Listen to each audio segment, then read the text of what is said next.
and welcome to Raw Politics, Newsroom's weekly podcast and video chat on the big political issues. I'm Newsroom senior political reporter Marc Daalder, giving our usual host Laura Walters a well-earned break. With me in Wellington is political reporter Emma Hatton. Hello. Hello. And with us in Auckland is Newsroom Pro editor Jonathan Milne, giving Tim Murphy an equally well-deserved break. Hi, Jono. Kia ora, that's me. Excellent. Today on Raw Politics, we're going to break down the government's new climate plan, look at whether inflation is finally coming back down, and also get an update on Darlene Tana. Speaking of people who've been taking a break. Yeah, there you go. And to wrap up, we will offer you some recommendations.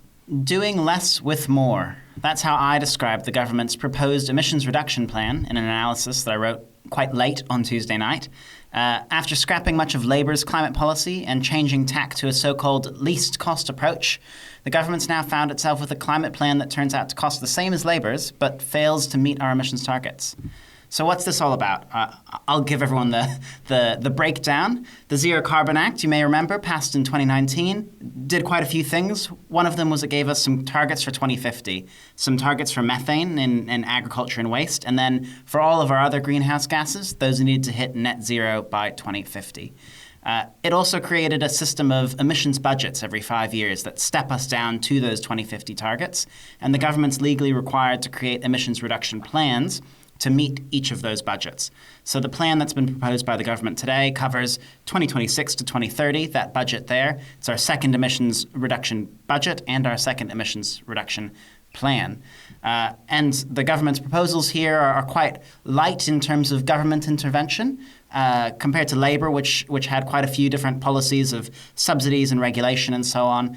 The government had just 7 key policies in this document, things like helping build 10,000 EV chargers, making it easier for carbon capture technology to be counted in the emissions trading scheme, and a lot of other things around cutting red tape, making it easier for private finance to get involved in the transition. One thing it didn't do, though, like I mentioned, was meet our 2050 net zero target. The projections that they've now pulled together show that New Zealand isn't on track for that. And Simon Watts, the climate change minister, says, look, future budgets can correct our course, and this plan does meet the budget it's supposed to meet. That's fair enough, but it's still a rough look for the government to have taken Labour's plan, which was projected to meet that 2050 target, and produced one that now doesn't. Jonna, you dug into a bit of history on Wednesday morning and more recently to find the origins of our tree planting offset strategy. How is the government sort of carrying that forward? Yeah, a bit of context here. I think, those of us with long memories will remember that after the Kyoto Protocol in the 90s, New Zealand was almost going, woohoo, this climate change is going to give us an opportunity to sell offsets from all our wonderful forestry. So for a while there, policymakers were almost thinking that climate change could be a sort of net economic benefit to New Zealand.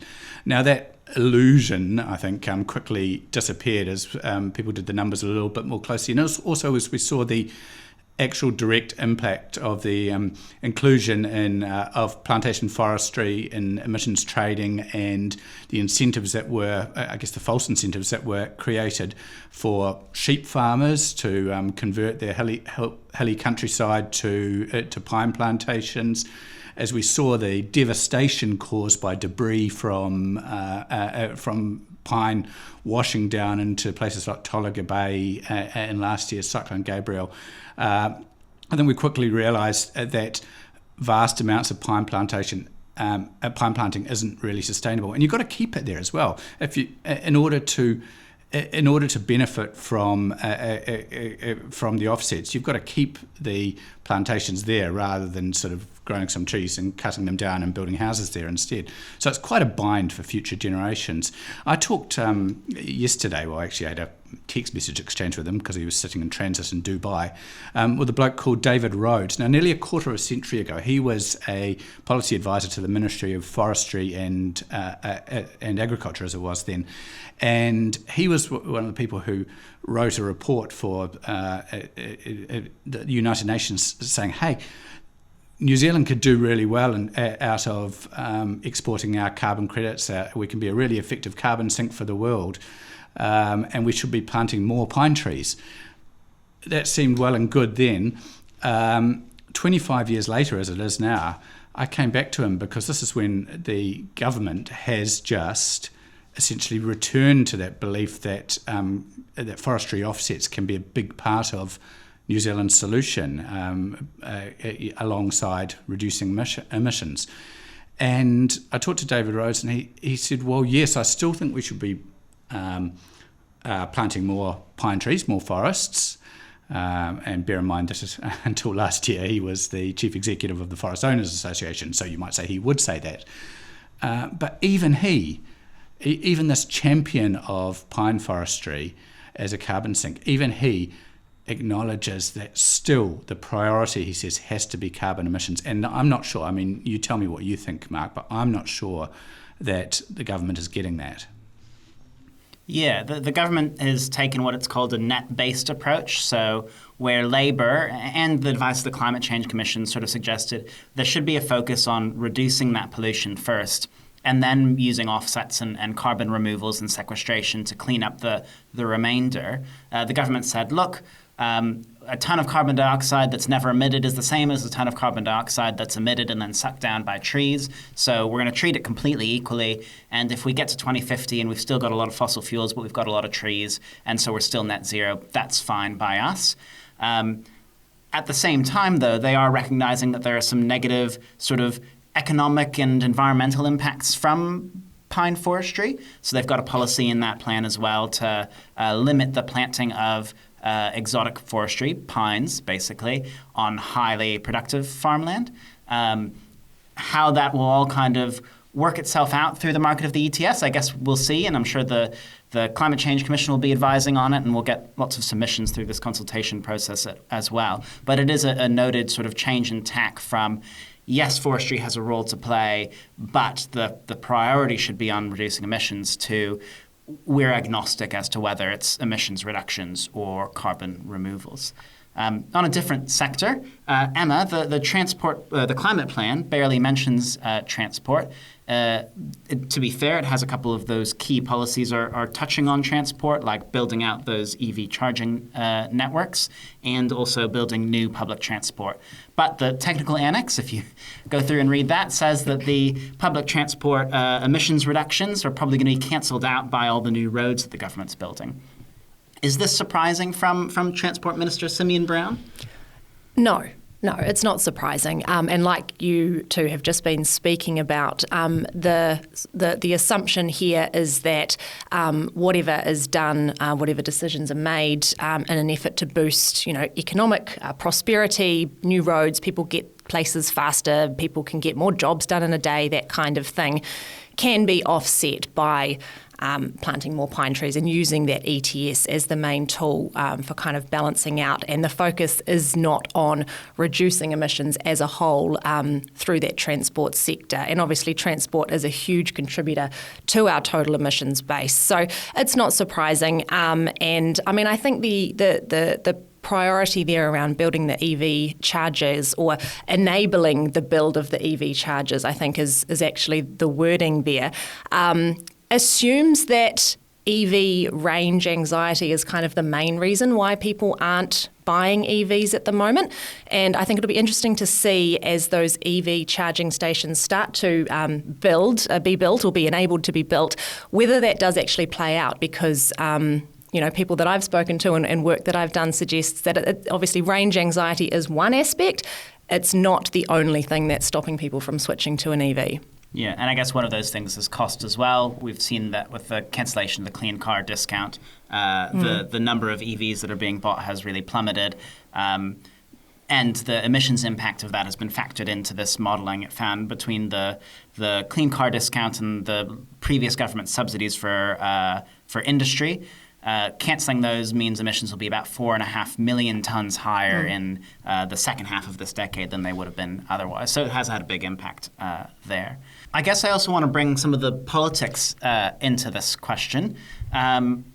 What do we think regular people who don't spend their time reading the discussion documents, let alone the technical annexes, think about the government's climate policy? I'm curious about your guys' views. I have a view informed by reading those documents, but there are some policy areas where people just want to hear the government making reassuring noises, and they go, okay, that's fine, I believe you and trust you. And there are others where the details really do matter, and the specifics of the policy people will actually tune into and go, oh, you may be talking a big game on climate, but you're actually not doing very much. What do you guys think is the likely reaction to this plan that, it's a climate plan, it says emissions reductions on it, but it also doesn't meet net zero by 2050? I do wonder if your everyday New Zealander does have a bit of climate policy fatigue in this, because we have had so many policies and ideas and subsidies and regulations and bringing this in, then rolling it back, then it's in for a short time and then it's gone again. And I honestly think some people might have just stopped listening. And they are assuming and putting their faith in the government that whatever they're doing is going to be the right decision. And I think there will be people out there that say, we've talked about this climate stuff for quite a while now, and we still haven't had these new roads built.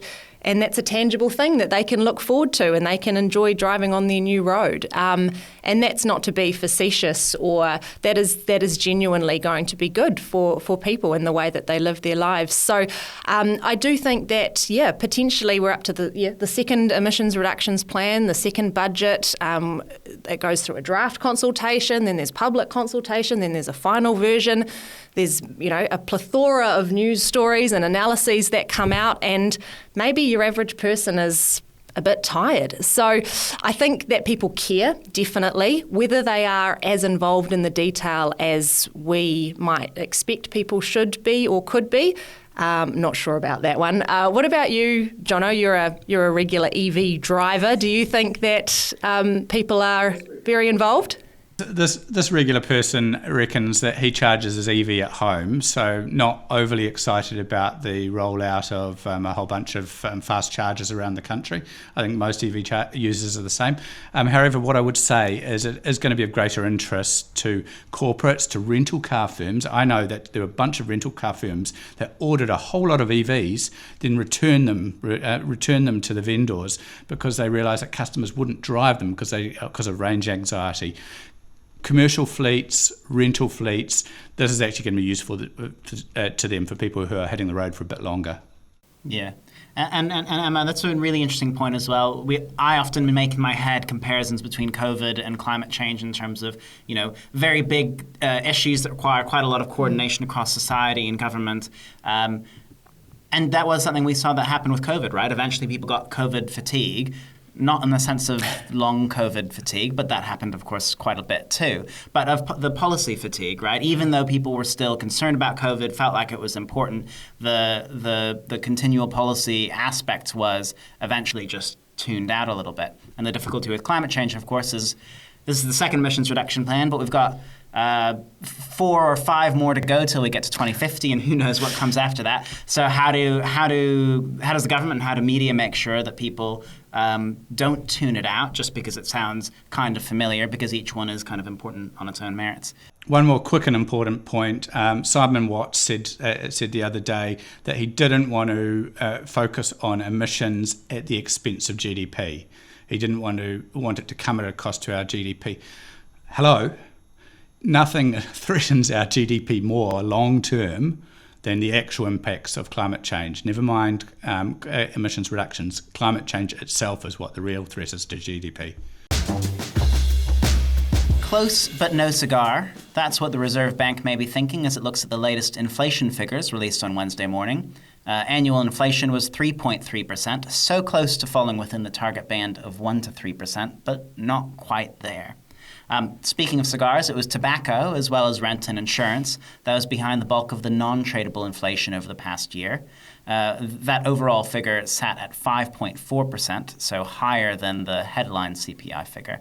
But of course, as we learned on Thursday morning, Casey Costello is doing her best to fight inflation by cutting the tax on heated tobacco products, which is one subset of the cigarettes and cigars and tobacco basket. Halving the tax. We'll see how that works out. Jono, were Wednesday's numbers a surprise on inflation? I don't think any of the economists had anticipated quite the slowing in CPI headline inflation that we saw. So that was good news. That was very good news. No doubt the government will be keen to claim it, but to be clear, the government spending cuts were never really focused at slowing inflation, much as they might have suggested that was the case in the election campaign. They were more about enabling them to cut taxes, which is, at the core of a Conservative government. I'm interested in what did actually cause inflation to slow. I don't think there's any evidence at this stage that it was public sector spending cuts. What we did see is obviously tradable inflation, which is, in layperson's terms, buying stuff from overseas, goods and services we buy from overseas. Those actually in the last 3 months deflated. There was negative inflation there. So that's pretty extraordinary. So that's the big global economy impact helping us slow our inflation. And the other thing was food, specifically fruit and vegetables. Last year we saw Cyclone Gabriel and the Auckland floods cause enormous fruit and veggie shortages, apples, kiwi fruits, potatoes, kumara, and prices went through the roof. This year it's just kind of returned to a normal level again. And so what that looks like on the inflation figures is a 20% cut in vegetable prices, which is quite extraordinary. Thanks. Emma, the government did run on reining in the cost of living. Jono's sort of laid out why they can't necessarily claim credit for that. What do you think? How will this, how will the government respond to this? And is it keeping its promise on reining in the cost of living? Yeah, I think Jono's summed it up quite well. I don't think that the public service cuts or any of those decisions that have been made by government so far can be credited to what we're seeing in the inflation figure. That doesn't stop the government from crowing about inflation falling slightly. I think we had a pretty swift press release from Nicola Willis, Finance Minister, a tweet perhaps from Christopher Luxon, and some comments from David Seymour, all along the same vein that this is a government that is committed to fighting inflation and bringing down the cost of living. Those massive cuts to the public service, there's no way that they have trickled through to this figure that we've seen. Nicola Willis actually credited the decisions made in the budget towards the actions they're taking to fight inflation. The budget was clearly issued outside of the window that we're talking about, that this inflation was measured in as well. It doesn't stop them, I guess, having a day to crow a little bit and feel quite good about it. The tax cuts, like you mentioned as well, Jono, that was obviously their big pillar that was running on the cost of living. They haven't come into effect yet, so they're not going to come into effect until the end of the month, so that's not playing a part just yet. I think Family Boost might have only just come in. It's been running for about 2.5 weeks. So can they take credit for any of this yet? No. Are they happy about it and want to signal that they're on the right track? Yes, and they have done that, and it was a pretty easy win for them yesterday, I suppose, issuing their media releases. They get picked up, they get run. Anyone who looks slightly under the covers can see that there's not actually much that they can take the credit for there, but it doesn't stop them. To be fair on Nicola Willis and the government, there's one area in which I would give them some credit for the lowering inflation figure, and that's talking it down. Jawboning it down. The fact that over the past 6 months they've been saying we're going to cut spending, and the business needs to cut spending and the public needs to cut spending, I think that has an effect. And that over the past 3 to 6 months has probably encouraged a sort of more cautious, nervous attitude among the public that causes us to be less willing to pay high prices and go out and buy, a new TV or washing machine. That's true, and the very public move they made with removing the dual mandate for the Reserve Bank, whether that was actually going to make a tangible difference as to how the Reserve Bank Monetary Policy Committee did its job, is not clear. But it sent a very public message, like you say, John, of talking that down. Yeah. Speaking of the Reserve Bank, the other big kind of economic topic that's at the forefront of people's minds, and increasingly bigger than in the inflation question is interest rates in the OCR. I've read a lot of conflicting takes from people about what they think will happen next. I think most economists seem to agree that what should happen is a cut to the OCR at some stage this year. But there's disagreement, I suppose, over how bullish or bearish the Reserve Bank will be. Where are you sort of sitting on this, Jono? Yeah, you're right, Mark. Economists have pretty much all fallen into line subsequent to this week's CPI print. They're all now saying that the Reserve Bank could or should or probably will cut interest rates, cut the official cash rate in November or even earlier. So we're talking about this year. What I'd caution, and I probably sound a little bit like Adrian Orr here in saying cool your jets, what I'd caution is that it's going to take a really long time to trickle through into the market. For people like myself who have a mortgage, we may not have the chance to refix at lower rates. The rates will only go down incrementally, 0.25 or 0.5%. And we'll only have a chance to refix at those lower rates, maybe 6 months, 9 months, 12 months, 2 years out, depending on where your fixed term rates run out. So it's going to be quite a long time before you actually feel any kind of benefit in your hip pocket, in your household budget. So it'd be kind of mad, in my view, for us to all go woohoo, interest rates are about to come down. I'm going to buy that new TV and washing machine I was talking about earlier. Now's the time. It's not the time yet. Is there a risk that people do hear that positive commentary and go out and buy that, and we delay our sort of return to that 1% to 3%, target range for inflation? Yeah, I think absolutely there is, and I think that's why you always hear such hawkish language from the Reserve Bank and its governor, Adrian Orr, because they do not want to encourage the public to get cocky, to get complacent and think now's the time to go spending. That is not what is going to allow us to really ensure that the inflation does get down within that 1% to 3% range. Our audience question for this week is, what's next for Darlene Tana? We spoke about this a little bit last week on the show, but there have been some updates since on the situation with the sort of rogue former Green MP. Emma, what's the latest with Darlene? Yeah, there's been a few things that have happened over the course of the week. It started with Darlene Tana, I guess, finally breaking her silence and sitting down for a interview with One News political editor Mikey Sherman. And that interview, I guess, was her chance to have her say. And what she took that opportunity to do was to say that she did not agree with the report that had been undertaken into her conduct and her involvement with these allegations of migrant exploitation and her involvement with her husband's e-bike business. She also made the point that she did not feel that natural justice had been taken, and she hadn't had a chance to kind of put her story to her Green Caucus colleagues before they voted to oust her as a member of the party. And so she wanted to lay that out. Whether the substance of her involvement and what she did or didn't do, or what she did or didn't know, was made clearer through that interview, I don't think it was. It was very hard to kind of glean any new information from Tana about her involvement. So then the executive summary of the report was finally released after that interview aired. It had been leaked to a few media outlets before that, but formally was released after that. And it showed basically that the pillar of her defence had been that she had sold her shares in the business and from that point had moved on and hadn't had any involvement. It showed that there had been quite a bit of involvement from her after that point. So that's sort of the key there. And another main thing that it brought up was that she hadn't disclosed grievances that had been raised in the ERA, where she was actually a named person in those grievances. She hadn't raised those with her party when she should have.